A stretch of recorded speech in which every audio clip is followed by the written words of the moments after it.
L'histoire de Barack Obama est une histoire d'espoir et d'inspiration. Issu d'un milieu modeste, il est devenu le premier président afro-américain des États-Unis. Son élection a marqué un tournant dans l'histoire américaine. Elle a montré au monde la promesse de l'Amérique. Le parcours d'Obama n'a pas été sans embûches. Il a surmonté l'adversité avec grâce et détermination. Il a inspiré des millions de personnes avec son message d'espoir et de changement. Barack Obama est né à Honolulu, à Hawaï, en 1961. Ses parents, une mère américaine blanche et un père kenyan noir, se sont rencontrés alors qu'ils étaient étudiants. Sa petite enfance a été marquée par la diversité des cultures d'Hawaï. Il a appris à connaître différents points de vue et l'importance de la tolérance. Lorsqu'Obama avait 6 ans, sa famille a déménagé en Indonésie. Il y a passé 4 ans fréquentant les écoles locales. Ce fut une expérience formatrice. Il a été le témoin direct de la pauvreté et des inégalités. Il a également développé une profonde appréciation des différentes cultures. Ces expériences précoces ont façonné la vision du monde d'Obama. Il a vu le meilleur et le pire de l'humanité. Il a développé un sens aigu de l'empathie et un engagement envers la justice sociale. Ces valeurs allèrent le guider tout au long de sa vie. De retour à Hawaï, Obama a fréquenté la Punahou School, une école préparatoire prestigieuse. Il excellait dans ses études et était un joueur de basketball vedette. Il a commencé à se confronter à son identité d'homme noir en Amérique. Il a lu des ouvrages sur le mouvement des droits civiques et a été inspiré par Martin Luther King Jr. Obama a fréquenté l'Occidental College de Los Angeles.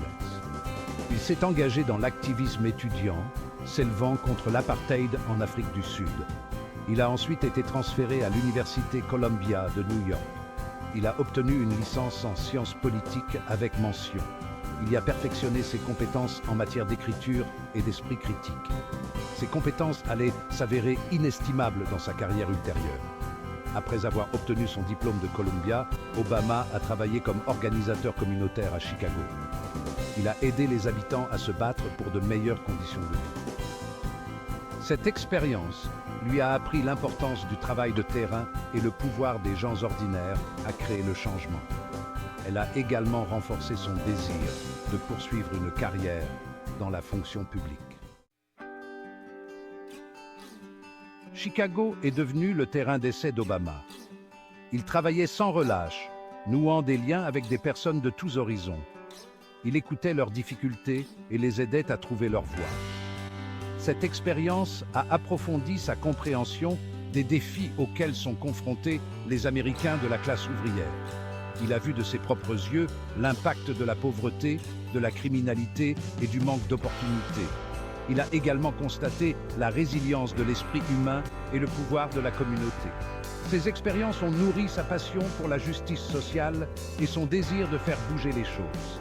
Désireux d'avoir un impact plus large, Obama s'est inscrit à la faculté de droit de Harvard.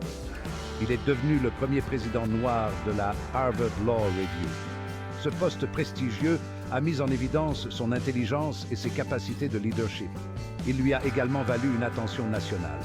Il a obtenu son diplôme avec mention très bien, démontrant son excellence académique et son engagement envers le droit. Après Harvard, Obama est retourné à Chicago. Il a travaillé comme avocat spécialisé dans les droits civiques et a enseigné le droit constitutionnel à l'Université de Chicago. Il a poursuivi son activisme communautaire en inscrivant les électeurs sur les listes électorales et en responsabilisant les habitants. Son travail a attiré l'attention, ce qui l'a conduit à une carrière en politique.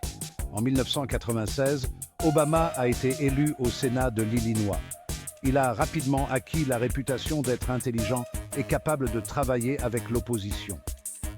Il s'est concentré sur des questions telles que la santé, l'éducation et la réforme de l'éthique. Il a su dégager un consensus et obtenir des résultats tangibles. Son succès au sein de la législature de l'État lui a ouvert la voie à une candidature à une fonction plus élevée. Il a jeté son dévolu sur le Sénat américain. il a mené sa campagne sur un message d'espoir et de changement, promettant de rassembler les gens et de relever les défis auxquels la nation était confrontée. Section 6. Yes, we can. En 2004, Obama a prononcé un discours puissant lors de la Convention nationale démocrate. Il a parlé avec éloquence de sa vision d'une Amérique plus unie et plus optimiste. Ce discours l'a propulsé sur le devant de la scène nationale. Il est devenu une étoile montante du Parti démocrate. Il a remporté une victoire écrasante lors de l'élection au Sénat américain dans l'Illinois. Il est devenu le 3e Afro-Américain élu au Sénat depuis la Reconstruction. Sa victoire a marqué un tournant dans le paysage politique. Il a rapidement gagné le respect de ses collègues des deux côtés de l'échiquier politique. En 2008, Obama a lancé sa campagne présidentielle historique.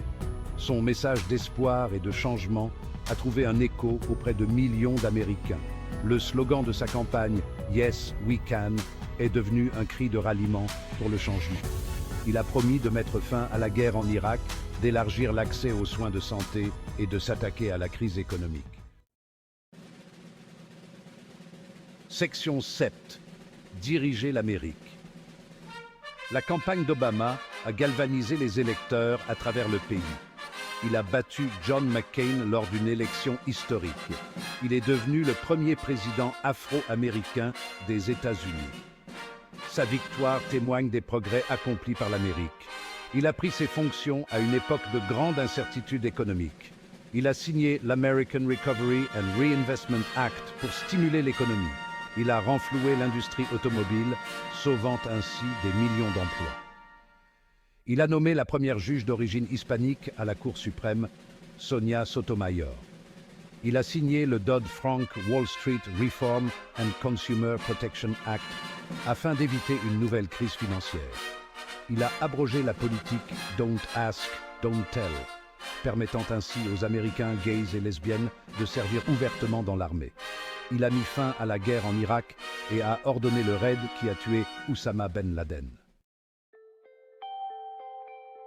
Section 8. La Fondation Obama et au-delà.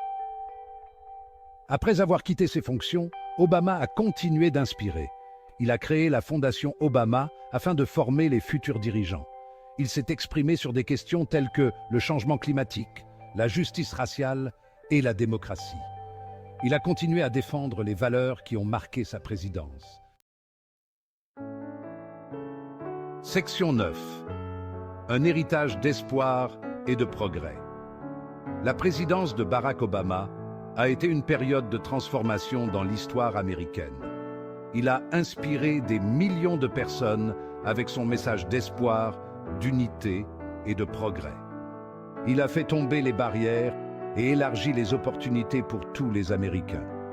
Il a laissé derrière lui un héritage de réalisation et un projet pour une société plus juste et plus équitable. Sa présidence n'a pas été sans difficulté. Cependant, il a fait face à chaque obstacle avec grâce, intelligence et une détermination sans faille.